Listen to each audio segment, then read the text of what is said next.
started. I think it started. Great, we are live.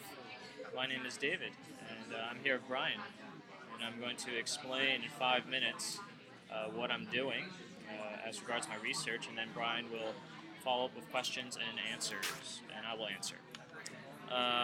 I study pedagogical technologists, and pedagogical technologists are people. They are people in schools. They are not teachers. They are not students. They are not the principal. They are not technicians. These are people in schools. These people support the pedagogical aspect, the teaching and learning aspect of teaching through IT. And my research question is, how does a pedagogical technologist influence a school's ways of working with and through technology? Let me explain why I have this research question. I have this research question because, in general, we don't know what pedagogical technologists do. Why don't we know? One, these people are new. That is, this role is new. For example, in schools, you expect to have teachers, you expect to have students, you expect to have a principal, you expect to have parents and IT technicians who maintain the hardware and software.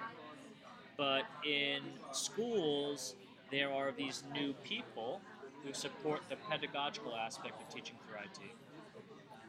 So because they are new, we don't know too much about them.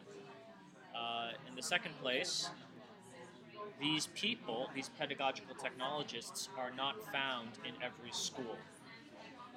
In fact, they're not found in most schools. Only a few schools have pedagogical technologists. This is because most schools cannot support a pedagogical technologist. It's like putting a panda bear in New York City. If you put a panda bear in New York City, the panda bear is going to die. It's not necessarily because of money, but because New York City, the sidewalk, the people, the buildings, it's not a good environment for the panda bear. In the same way, most school environments are not very good for the pedagogical technologist. So because there are so few schools, pedagogical technologists have not received much coverage in the literature. What I plan on doing is studying 4 or 5 pedagogical technologists in Hong Kong by case study. 3 minutes. So only 4 or 5 schools? I'm studying 4 or 5 pedagogical technologists. Cases. The case unit, the unit of analysis, is the person, not the school. Okay. So the focal point of each case or story is the person, the pedagogical technologist. Okay. So what does pedagogical technologist daily life? That is included in my research. Again, we don't have a very clear idea of what their daily life is like. We don't know if we can make generalizations about their daily life. So I need to investigate and actually observe their daily lives and see if we can compare their daily lives and make generalizations. So do they have a literature report such case? There isn't much literature on this, as I mentioned earlier, because these people are new. And the research needs to follow up, right? The research lags. In addition, these people are not found in most schools. So the research lags in that too. Right? We need to identify the schools first, then do the research. But because these people are new, and because they're not found in many schools, there isn't much literature on them. That's why I'm doing this research. Okay. Very nice. Very good research. Okay. How about you present your research now, and then I will ask questions about your research. Yeah.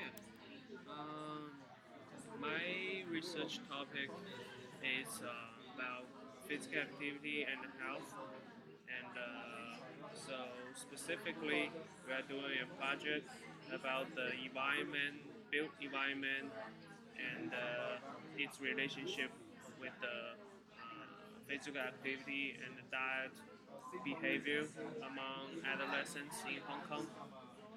Okay, so what we do, we have two methods to assess physical activity. Yep. First, we're doing a survey. The survey will hand out to the parents and the adolescents for them to fill out what their perspective to the environment and to their daily physical activity level. And another way, what we do is to put these accelerometer on their body, so energy Accelerometer. at a accelerometer, yeah, and so we can assess their daily activity and to know where they went because the device also has a GPS on it, so we know where they went and for how long they will stay in certain activity. And another way we do is to observe the built environment using GIS system, Geographic Information System, to observe a block and community environment about like a store, sports facility, and school, and other kind of routes for their children to take either transportation to the school or either walking to the school. So different way to move around.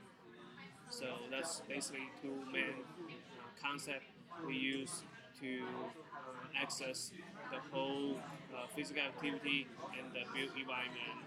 And we want to find out through this assessment, we can compare the high socioeconomic status students and the low socioeconomic status between the built environment and the physical activity.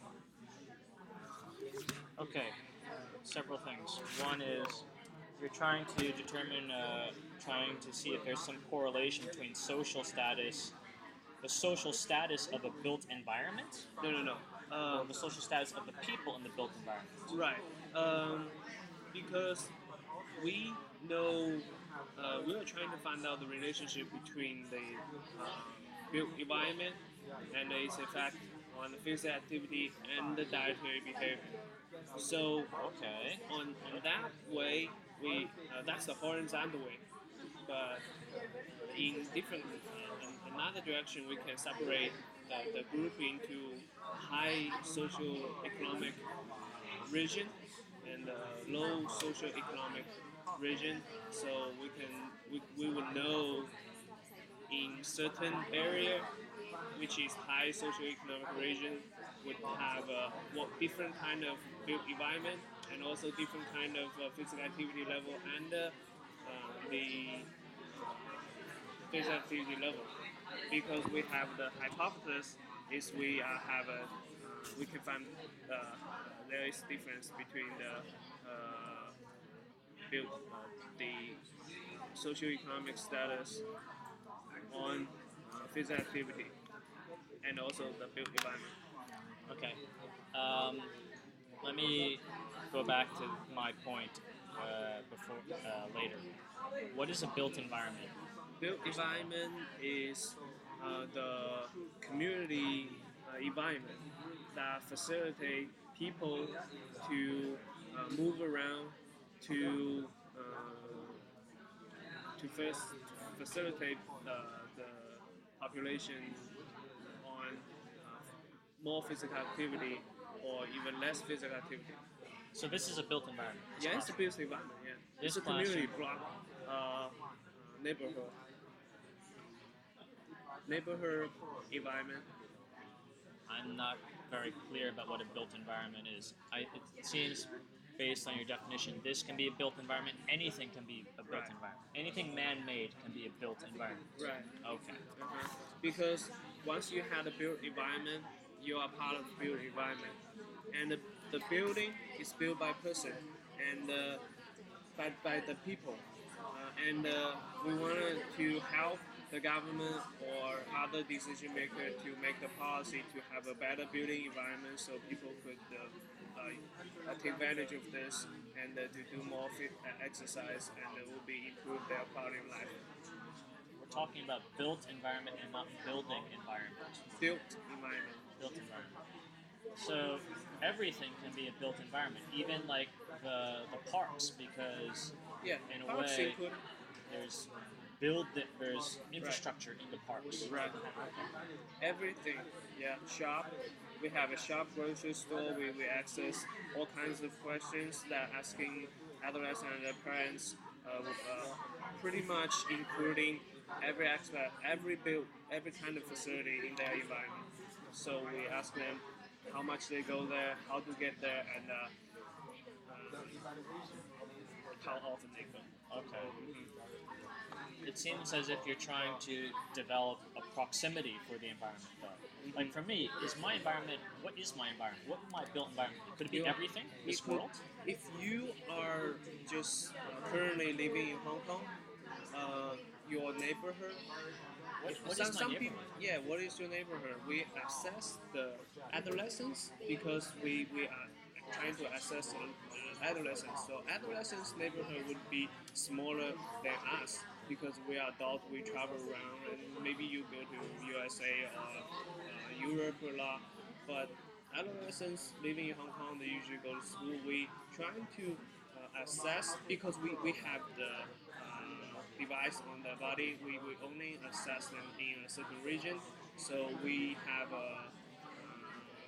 what we call plant unit. So it's a 400-meter buffer.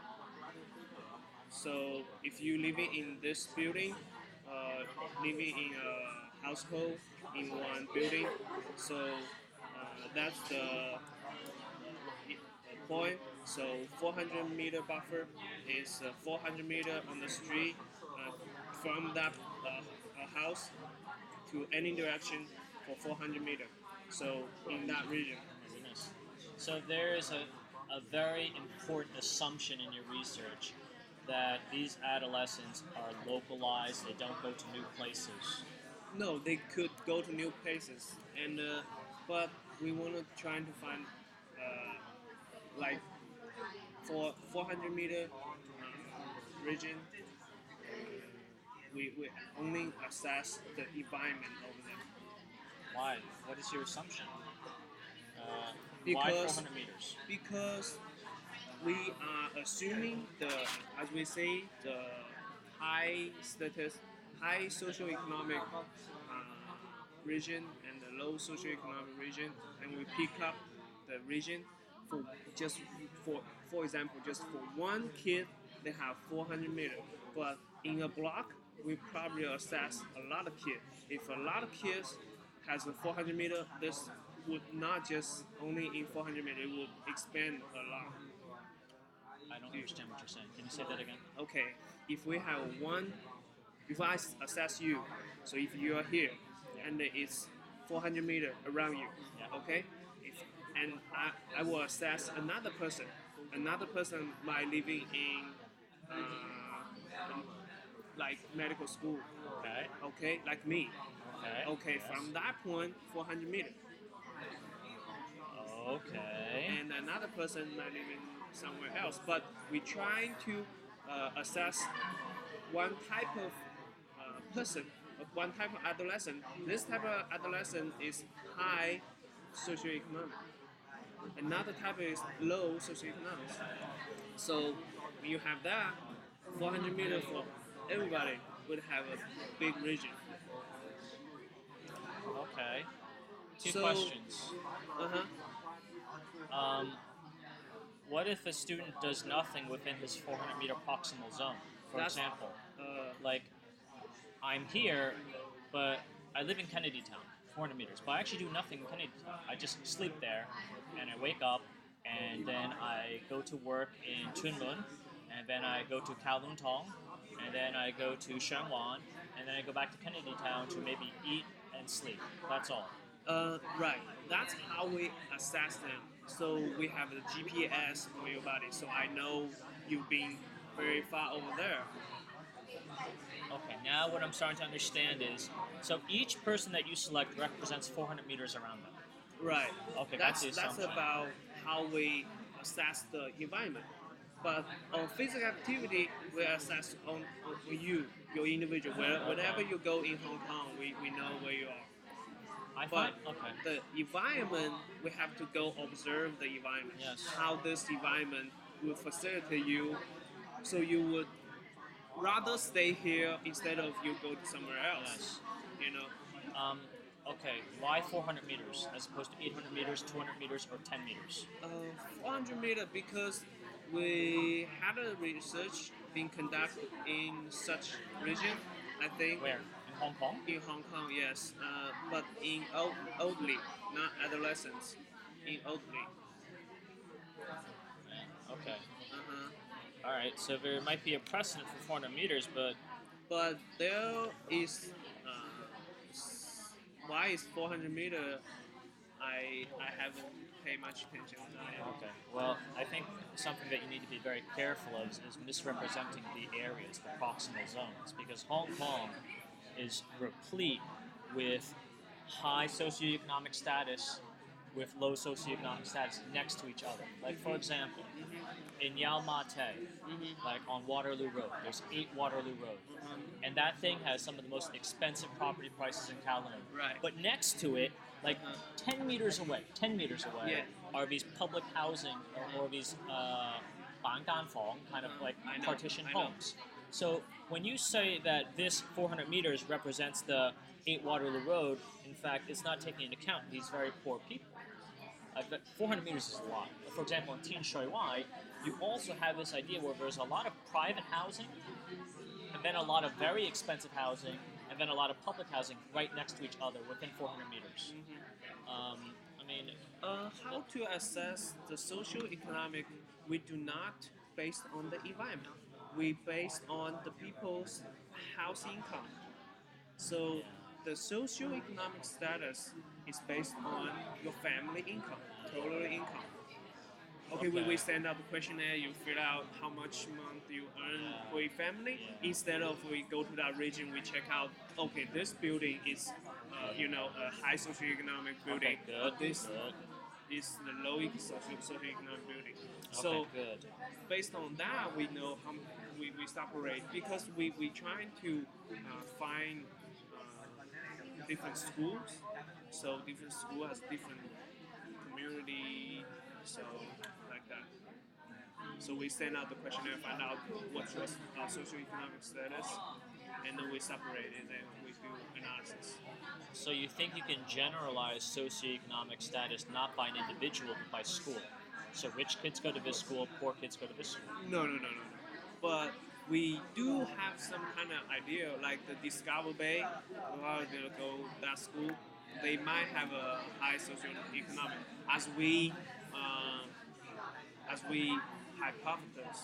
So that is an assumption that That's there an are assumption. rich kids schools and poor kids schools. But we do asking questions. We do asking questions how much you earn in the family. We do not just because you are in a school, so you are in high socioeconomic status. Okay, going back to this 400 meter thing, I still don't understand the purpose of the 400 meter. Like, what exactly is... Because, okay, everything you've talked about, I'm understanding to an extent now. What I don't understand is 400 meters. What does that have to do with anything? Can you explain in simple terms what this 400 meters, the purpose of this is in your study? Right. Because we put the data in the GIS system, so Geographic Information System. So this system is very precise, and we put a lot of information there. The home address. So we ask the family what's the home address. We put their home address in the system. So we pinpoint every family's, on the map. Okay. So based on the map, it will automatically expand a 400-meter buffer for us, and we know quite bit know what their general region is. So the 400-meter exercise, now you are taking a train, because you taking train doesn't make any sense to physical activity. So